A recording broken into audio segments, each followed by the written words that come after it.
साधु के आश्रम में एक संध्या एक घूमता हुआ सन्यासी पहुंचा। वो सन्यासी खोज रहा था किसी गुरु को।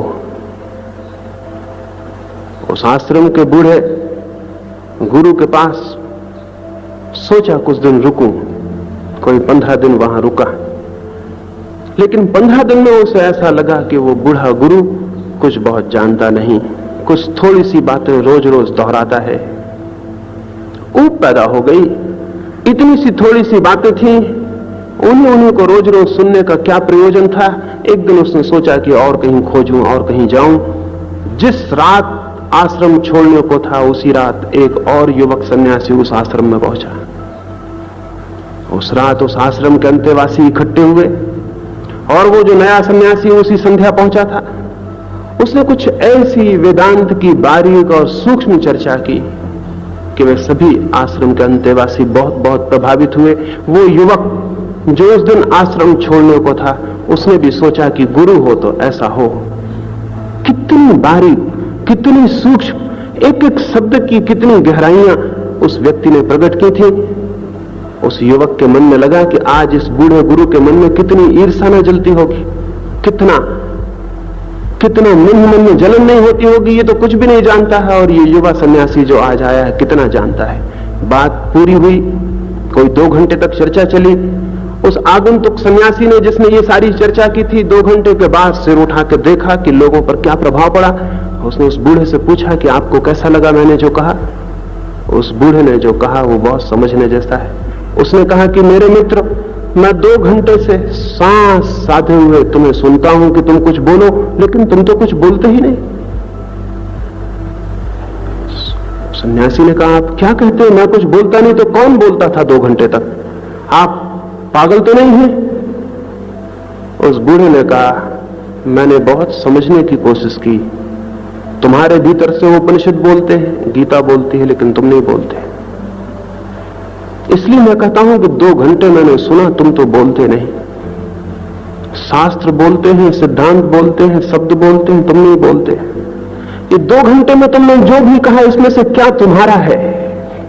उसे मैं समझूंगा कि तुमने बोला। तुम मुझे दोहरा दो कि क्या तुम्हारा है। और अगर इसमें से कुछ भी तुम्हारा नहीं है तो मैं कैसे मानूं कि तुम बोले? तुम तो चुप रहे, कोई और तुम्हारे भीतर से बोलता चला गया। यही मैं आपसे पूछता हूं, यही मैं सबसे पूछता हूं कि क्या आपका है? परमात्मा को आप जानते हैं, जो सुबह रोज बैठ कर उसका नाम ले लेते हैं? आत्मा को आप जानते हैं, जो आप दोहराते हैं कि भीतर आत्मा है जो अमर है? आप जानते हैं कि मृत्यु के बाद आप बचेंगे? आप जानते हैं कि जन्म के पहले आप थे? क्या आप जानते हैं? वो जो सामने पत्थर पड़ा है आपके घर के, उसको जानते हैं? वो जो पौधा निकला है आपके बगियान में, उसको जानते हैं? वो जो आकाश में बादल भटकते हैं, उनको जानते हैं? क्या जानते हैं? आप क्या जानते हैं? बहुत कुछ जानते होंगे आप, लेकिन वो जानना आपका जानना नहीं होगा। आपने कहीं से सीखा होगा, सुना होगा, कहीं से पढ़ा होगा। जो भी कहीं से सीखा है, सुना है, पढ़ा है, वो आपका जानना नहीं है। और जो आपका जानना नहीं है वो आपकी मुक्ति नहीं बन सकता। जो आपका ज्ञान नहीं है वो आपका प्रकाश नहीं बन सकता, वो आपकी आंख नहीं बन सकता। तो सबसे पहली बात तो इस बात को खोजने की है कि क्या मैं जानता हूं? मैं क्या जानता हूं?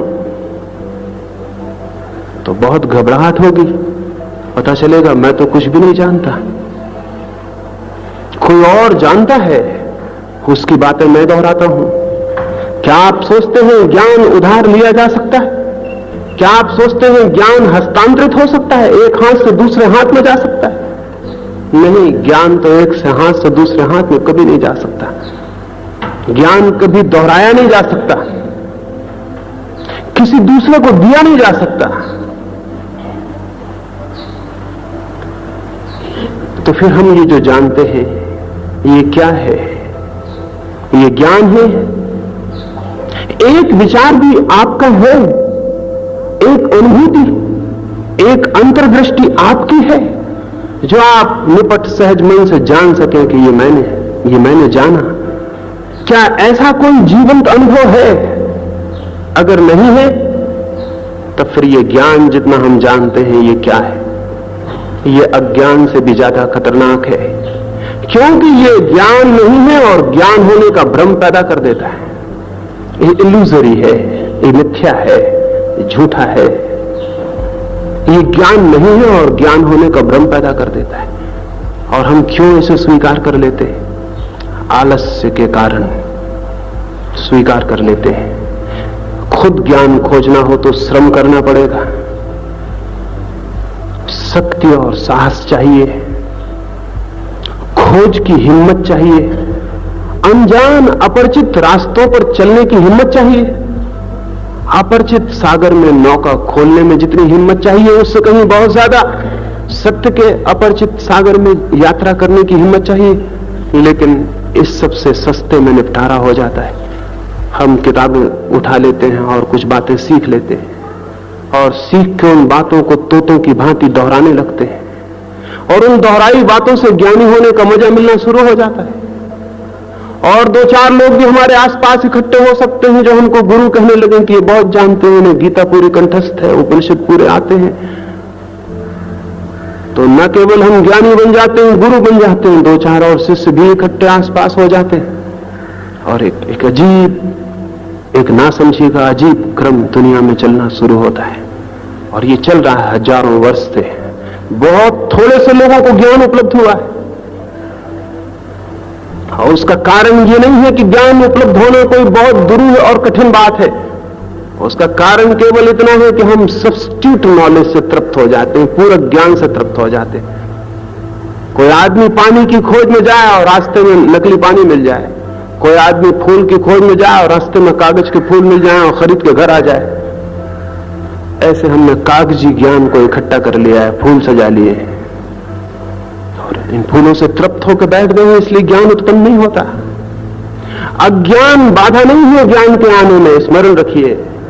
उधार ज्ञान बाधा है, क्योंकि जो उधार ज्ञान को पकड़ लेता है उसकी ज्ञान की खोज बंद हो जाती है। फिर उसे छोड़ने में भी डर लगता है।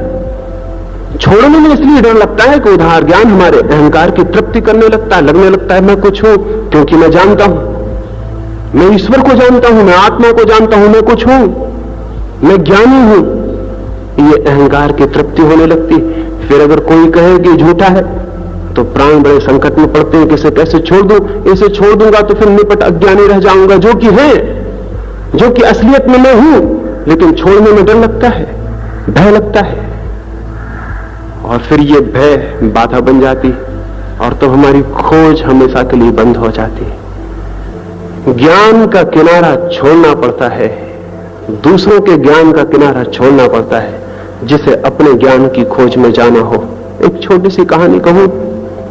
एक रात कुछ मित्र एक मधुशाला में गए और उन्होंने शराब पी ली।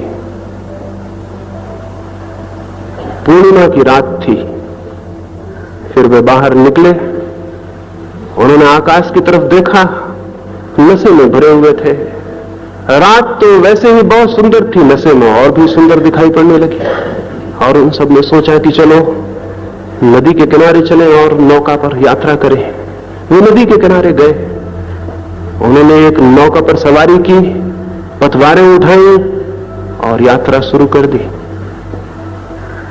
कोई आधी रात होगी, फिर सुबह की ठंडी हवाएं चलने लगी। तब उनका होश थोड़ा वापस लौटा। ठंडी हवाओं के झोंकों ने नशा कुछ कम किया। तो उनमें से एक ने कहा कि मित्रों, न मालूम हम कितनी दूर निकल आए होंगे, अब सुबह होने के करीब है, वापस लौट चले। किस दिशा में चले आए हैं ये भी पता नहीं, कितनी दूर निकल आए हैं ये भी पता नहीं। एक आदमी नीचे उतर के देखे कि हम कहां हैं। एक व्यक्ति नीचे उतरा और उसने कहा कि तुम बिल्कुल मत घबराओ, हम वही हैं जहां हम रात थे। वो नौका वहीं खड़ी थी, वो जंजीर खोलना भूल गए थे, वो किनारे से बंधी थी। रात भर उन्होंने पतवार चलाई, रात भर, और ये सोचते रहे कि कहीं पहुंच गए होंगे दूर। लेकिन सुबह उन्होंने वहीं पाया जहां वो थे। एक बुनियादी बात भूल गए नाव पर बैठे ये भी ठीक था, पतवार उठाई ये भी ठीक था, पतवार चलाई ये भी ठीक था, लेकिन सबसे पहले जरूरी था कि नौका कहीं बंधी तो नहीं है। अगर नौका बंधी है तो सब व्यर्थ हो जाएगा। मृत्यु के करीब पहुंच के आदमी पाता है, जब मृत्यु की ठंडी हवाएं लगनी शुरू होती हैं और नशा थोड़ा उखड़ता है, तब पता चलता है उतर के तो देख ले कि कहीं पहुंचे या नहीं।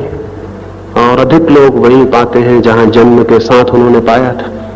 नौका वहीं खड़ी रह जाती, क्योंकि जंजीर खोलना हमने कभी ख्याल में नहीं रहा कि जंजीर भी खोलनी जरूरी थी। जंजीर कहां बंधी है चित्त की कि वो परमात्मा तक नहीं पहुंच पाता। ये जो झूठा ज्ञान है, इसके किनारे से जंजीर बंधी, झूठे ज्ञान के किनारे से जंजीर बंधी, इसलिए कभी सम्यक ज्ञान की तरफ गति नहीं हो पाती।